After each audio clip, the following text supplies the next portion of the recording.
Had it not been for the rain, we would have handled it a bit differently with a flyover and some other things, but given the risks posed by thunderstorms, that will not happen. I'd like to ask Bill Freeburn to come to the microphone in the absence of our ranger, Colonel Bob McKean. Bill Freeburn has agreed to take on the duties of directing the VFW toward the raising of the flag. So please, let's do that, and then we'll move straight into the Congressman's speech. Bill. Thank you, Stan. You don't get the colonel, but you get an old first lieutenant. First of all, the flag that we see right there. Hold on, I gotta adjust it. Okay, now turn it back on. Now turn it back on. Now good. All right, how's this? Can you hear me? Yeah. The flag that you see right there is a gift of our Congressman Ron DeSantis that flew over the Capitol, I understand, of our nation's capital. And right now, the color guard representing AMVET's post number 2 of Edgewater and the American Legion post 17 of New Smyrna Beach is about to present the colors. Would you please, if you are covered, please uncover and turn your cell phones off if you think of it, and enjoy this ceremony. Thank you.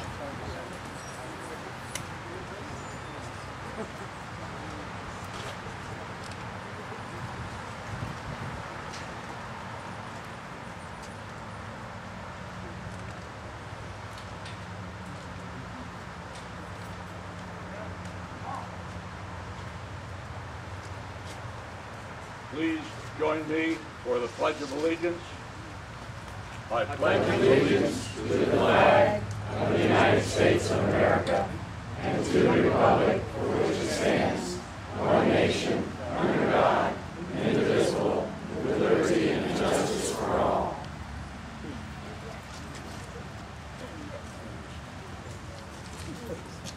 Thank you very much. Thanks to the men of the Legion, of the VFW.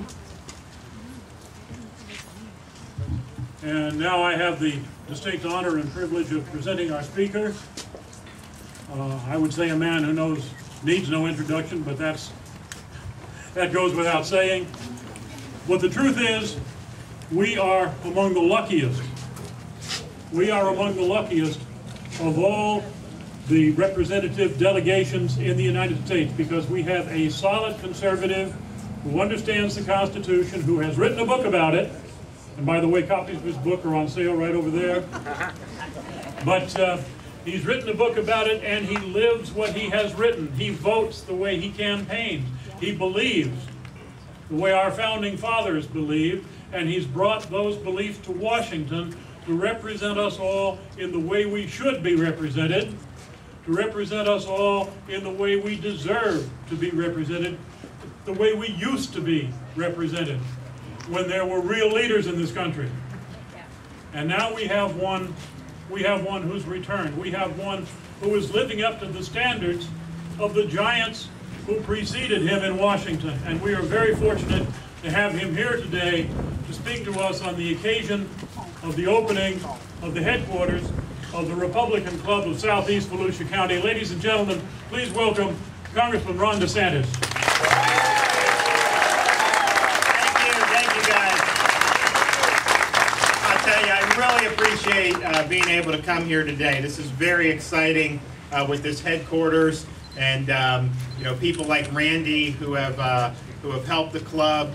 It's just like we can't say enough about what people have done. I think that this club down here is one of the best Republican clubs that we have in our country.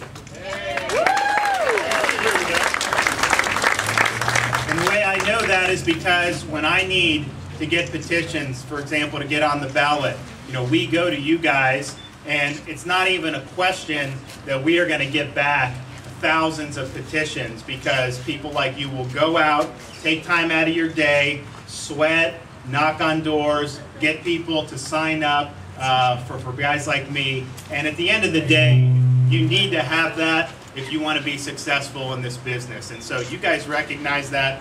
And I just want to let you know, I very much appreciate everything you've done for me, you've done for the Republican Party, and you're one of the reasons why this area is a red area in southeastern Volusia, and probably the main reason. So from the bottom of my heart, thank you so much for all that you've done for me. You know, so the question is why do this? Why come out here and give your time? I mean, it's fun. It's all fun to visit with everybody. I have a lot of friends here. I know you all are friends with each other, and that's great. But you know what? You can make friends doing other things. I mean, you can play golf, you can go boat, you can go play cards with someone. So why come here? And I think it's because the country needs people like you to step up and say no more. You look at what's happening in Washington right now. Just yesterday, and I've been involved with this IRS investigation for a year. We've been asking for Lois Lerner to cooperate. She didn't. I voted to hold her in contempt of Congress. Yeah.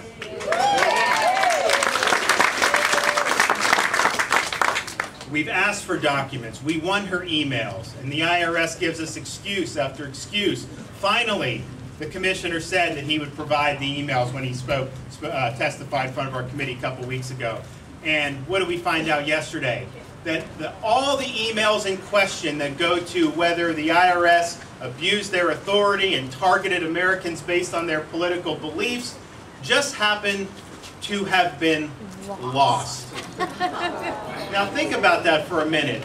If you were ever the subject of an IRS investigation and they asked for your documents and your excuse was that the documents have been lost, you would be presumed guilty and you would be taken to task under the law as fast as you can say it. There's no doubt about that. So the IRS is in a situation where they're essentially living above the law. They don't think that they need to comply with the law. They don't think that there should be any oversight of that as an organization. Founding fathers understood the power to tax is the power to destroy. You have a taxing agency that's off the reservation and is not complying with the rule of law. That makes all of our freedoms less secure. So I'm going to go back up to Washington this week, and that's going to be the first order of business. We cannot let up on the IRS. They got to find those emails, and if they don't, then that IRS commissioner needs to face the consequences. And if Eric Holder's not going to do anything about it, then we need to get Eric Holder out of office. You know, it's sad that I am.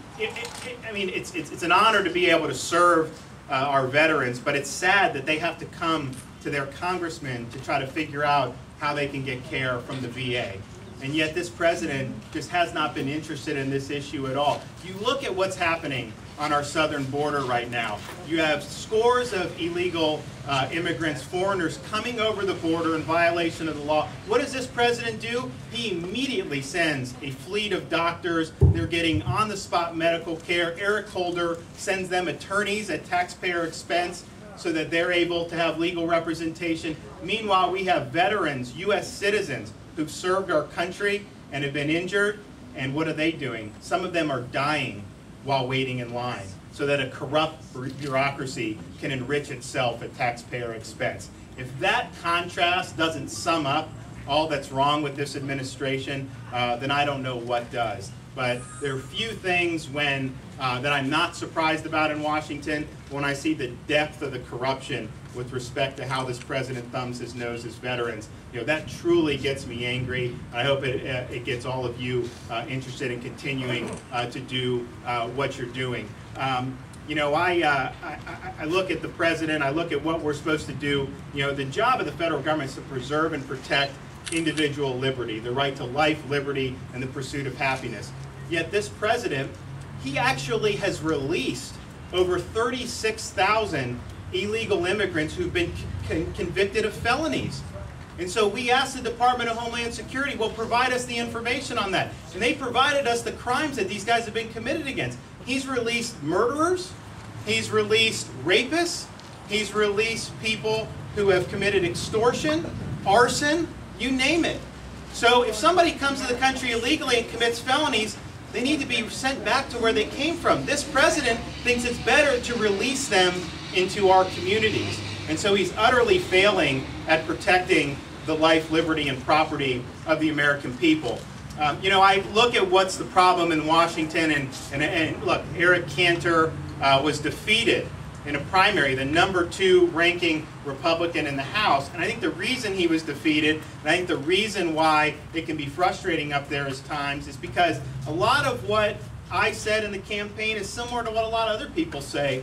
The difference is once you get up there, you know, you can actually do what you said you were going to do, or are you going to drink the Kool-Aid and start to become part of the problem? See, I went up there understanding that we need to change Washington. So I have no interest in dealing with things as they are. I want to fight the business as usual and try to make change. And so the example I give is, you know, I was rated as the #1 taxpayer advocate of anybody in Florida, our whole congressional delegation, including our senators. And the reason is because when people go up there, money for them is power. The more largesse and pork they can spread around, the more power they can get for themselves. And so from them, more spending can actually be better for them. Well, the way I look at it is, if someone wants to spend money on something, I literally envision myself walking over to someone like Stan, taking his wallet out of his back pocket, taking his money out, and I have to look him in the eye and say, you know what? Am I willing to take your money and spend it on something? And I have to look him in the eye and explain why I did that. So I can do that when it comes to our national defense. I can do it with a straight face about Veterans Affairs. There's some other things I can do it about. What I can't do it is look him in the eye and say I need his money for more pork barrel projects or corporate welfare or some of the nonsense that you see put into Washington. And so if I think that I could not get away with looking him in the eye and explaining why I took the money out of his wallet, I don't vote to spend the money. I mean, it's just really that simple.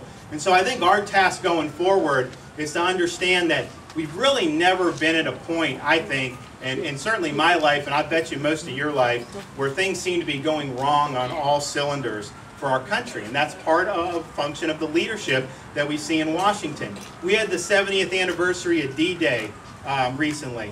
And see those old vets go out there was very inspirational. And so when I think about what we need to do, you know, those guys went out there, many of them took bullets, a lot of them died, obviously. The ones that survived, you know, we're happy to have. You know, they had the chance, or they had to save the world, and they did it. What did they sacrifice for? We're just going to let America descend into just some other country. If we're going to be pushed around on the world stage, we're going to have a financial crisis that bankrupts us and denies opportunity for the next generation. That is not honoring what those men did.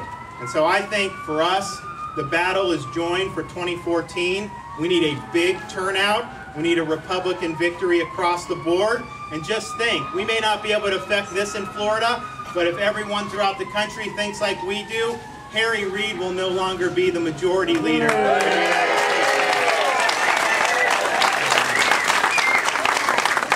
So that's the charge. You know, let's take back the country. It's my honor at this point to officially cut the ribbon if I get the scissors that we'll be able to do. What you guys are doing is very, very important. The folks who have helped put this together, we can't thank you enough. I don't need to tell you guys to use this. I know you're going to make very good use at it. So it's my pleasure to officially welcome everyone to the Southeast Volusia GOP headquarters.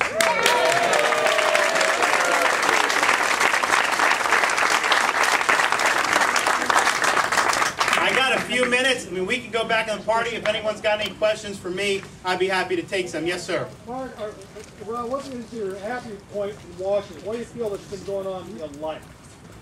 You know, the thing is that if you understand what the people are expecting, and you always keep that in mind, you do see opportunities where you can make a difference. And I've been able to do that individually, and I've been able to join with a lot of the younger members to push for reforms that I think are going to be very good for the country. I've also joined with people in the Senate like Mike Lee to offer really bold reforms they're going to put more power in the hands of the people and provide more economic opportunity. So I think there's a good nucleus there. I think that some of the old guard, certainly in the Democratic Party, even in our party, I don't think some of the old guard really appreciates the extent to which the American people really want to see things change in Washington. And so it's incumbent upon guys like me to constantly be carrying the torch of changing Washington and sending more power back to the American people.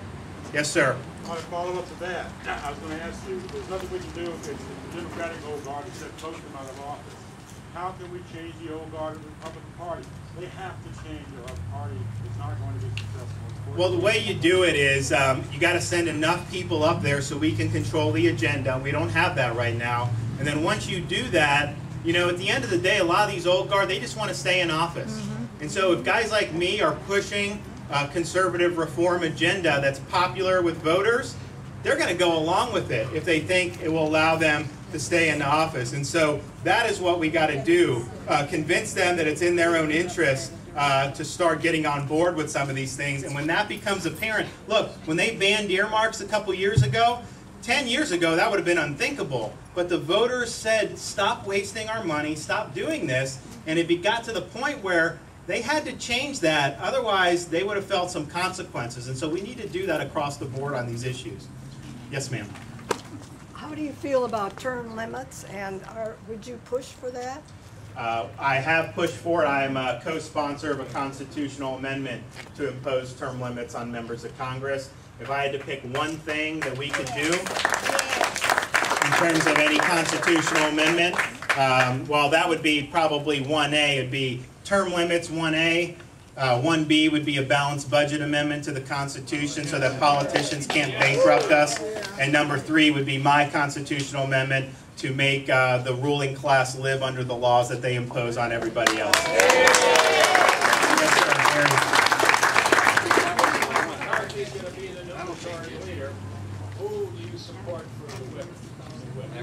Well, I'm actually, I don't know that that's a foregone conclusion yet. We have Raul Labrador from Idaho who's running as a conservative alternative to McCarthy. And look, McCarthy's a very nice guy, but he's basically being fleeted up after Cantor was voted out. So to me, that's telling me that that leadership team isn't taking the message of Cantor's defeat. So I think it'd be a mistake to just fleet him up without having a robust competition. And so I'm looking at people like Raul Labrador, and if Raul Labrador wins, then you don't have a whips race. And so we're going to see what happens with majority leader before we worry about whip. Yes, ma'am. Yes, I have a question on all these children that are being shipped in from Mexico. And now I heard right before I came today, they're sending 1,000 to Maryland, 1,000 to Virginia, all over the country. Where are these kids coming from? So they're coming from other parts of Central America. One, Mexico is allowing them full transit through the country. We need to tell the Mexicans to stop doing that and protect their borders and protect our borders on their side. Why can they get away with continuing to export problems to our country? They shouldn't have been able to do that. The Senate wants to spend $3 billion to provide health care and other things for these individuals. Here's the thing, if you start doing that, you're attracting more people to do it. So you have to make clear, and Obama's been guilty of saying if you come you're going to get amnesty. You got to be clear, that's not going to happen. You need to bring those people back. And once you do that, people will understand you can't just come here and then they will stop coming. But until you do that, they're going to keep coming. No, he is. I mean, he's basically telling the world that just show up and you're good, and that's not acceptable. No, absolutely. How do you stop this guy? Well, if we have the Senate, we'll be able to defund. So we could defund him moving people around like he's doing. I mean, he's just dropping people in the middle of Arizona, in the middle of these other states, and it's just not fair to taxpayers because taxpayers have to ultimately foot the bill for that stuff. At what point is impeachment the only option? Oh, sorry about that. I want to know, Obama keeps printing money all the time. Will things shut down eventually? Well, you can only go on doing what you're doing for so long. and there not be an adverse consequence with interest rates or with the international market thinking America may not be the place to go. And so, we've been warning that if we keep going on this course, you could have a fiscal crisis and things will get way worse than they are now if that were to happen. I do think we need to audit the Federal Reserve because that Fed just has way too much power to centrally plan and manipulate the economy. That was not the way it was intended to be. And so, Cantor actually, he would not allow us to vote on that. Maybe we'll get to vote on it now that he's gone. Yes? Ron, I have lived this for over a year now, thinking that the leaders of these agencies have so much power. Sometimes I think they have more power than Congress. How can we change that? I do not like that. They're appointed.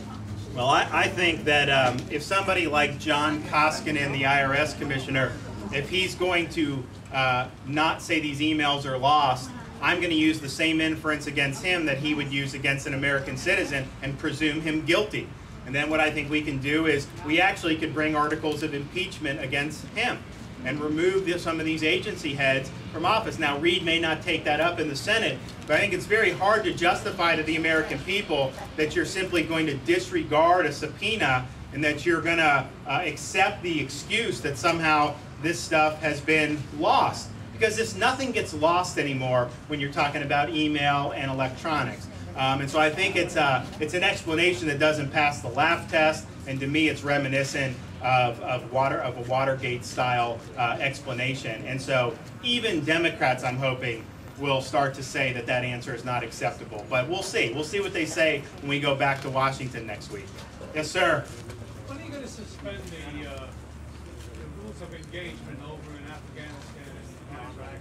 Where our troops are getting slaughtered because they couldn't fire back. That's ridiculous to fight on something like that. Yeah, I mean, well, one is the commander-in-chief sets the rules of engagement, so I don't know if Congress constitutionally would be able to set them because President under Article 2 is commander-in-chief, but you're absolutely right. What he's doing is he's instituting restrictive rules of engagement, so even if these guys are attacked, they can't respond unless they see that these guys who are attacking them have weapons. The problem is some of these guys have suicide vests or bombs or other things, and so you're basically in a situation where our service members are sitting ducks and are easy targets. And that's not the way we're supposed to fight wars. When you want to put our troops in harm's way, you tell them who the enemy is, and you let them use everything at their disposal to defeat that enemy. As soon as you can get it changed, please do it. Yes, sir. Last question, please. Yes. Last question. Ron, all over the world we see Sharia law filtering in into different towns, cities, and I understand even in some parts of this country there are towns, sections of major cities that you just don't want to go into.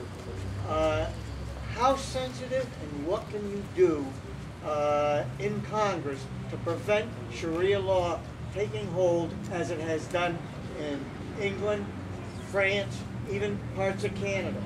I am very concerned about that, and I think every woman in this standing here should be very concerned about that. So what they're doing now in Iraq, the Sunni terrorists are establishing an Islamic caliphate, and the first thing they've done is they've instituted Sharia law.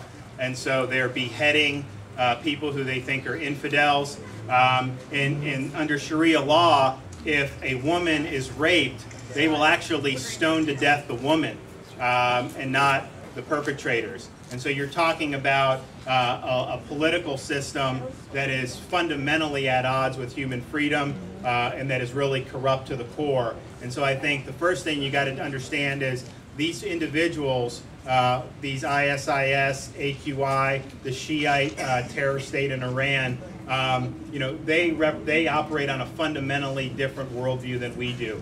And so the notion that somehow you can just deal with them like Obama wants to do, that's only going to empower them, and it provides them more ability to export that to the United States. But I think Sharia law, I think, is inconsistent with our Constitution. I don't support allowing any Sharia law to be established here. And I do think we need to look at our immigration system, and there's ways you can try to ferret this out by asking people a series of questions. For example, if you ask somebody who wanted to immigrate legally, do you think it's okay to give someone the death penalty for converting away from their religion? Under Sharia law, they believe that if you convert away from Islam, the proper penalty is the death penalty. And that's unacceptable. And so if we can ferret that out, we don't want that, obviously, to be brought here because it's not consistent with our values. And so I got time for one more quick one, and then I gotta get going. What's your position on the fair tax? I'm a co-sponsor of the fair tax. All right, one more quick one. One more. You got one? Yes, sir. How long will it be before you get Bergdahl in front of the commission?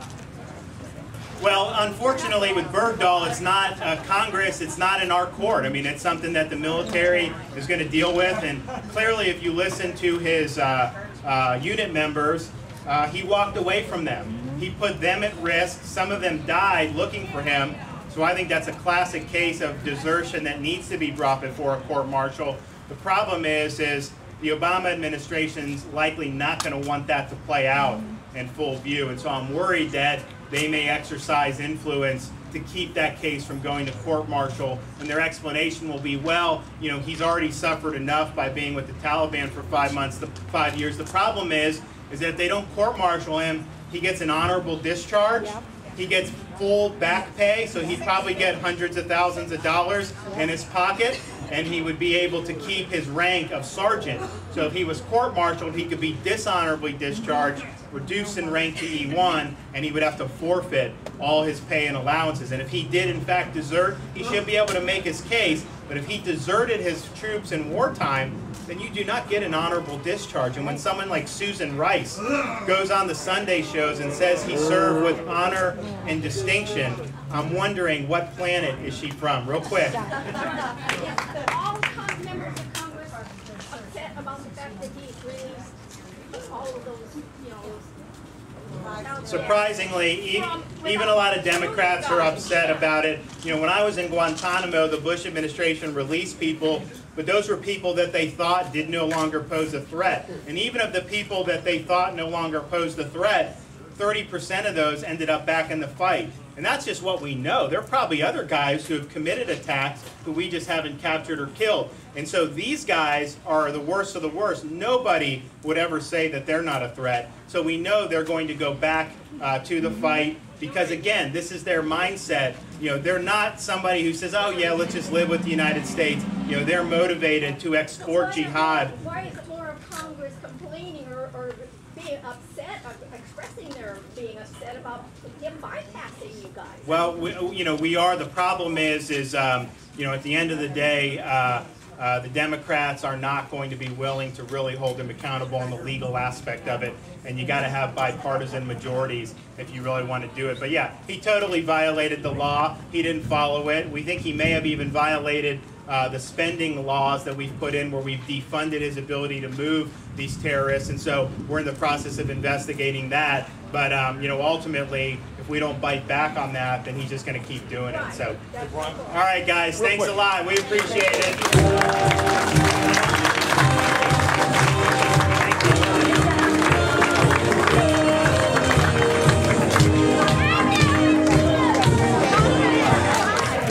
Ladies and gentlemen, let me take a moment before we all go back into the headquarters, before it starts raining again. Let me introduce some of our good Republican candidates who are here this afternoon. Let's start with our candidate for the state senate, the incumbent state senator, our great champion Dorothy Hugo.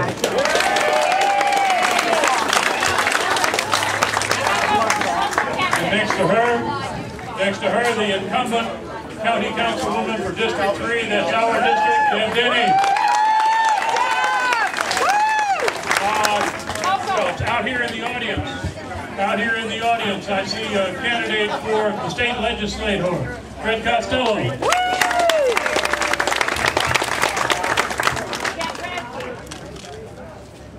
Mr. Gratzky? Yes.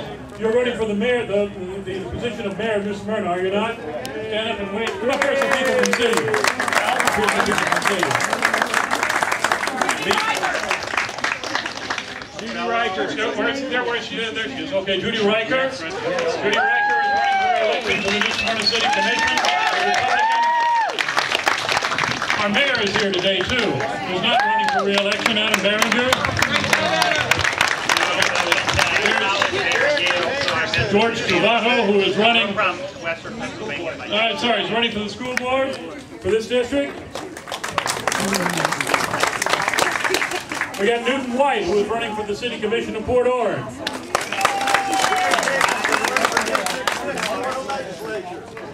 Running for the Florida legislature. Florida Senate. Florida Senate. The Florida Senate. Come up here so people can see you. Yeah. Fred. Who else we got? Thank you. Who you are? Thank you so much. My name is Derek Hankerson. I am running for Florida State Senate District 6, which includes a small part of Volusia County. More importantly, I still have the pleasure of representing y'all in Tallahassee. Thank you so much. And we have Stan Smith, who is currently on the school board and is running for re-election. We have David Mashuga, who is running for District 3 County Council. Have I missed anybody? All right, then, ladies and gentlemen, we all appreciate everything Ron had to say. Let's get inside and finish up the food and drink.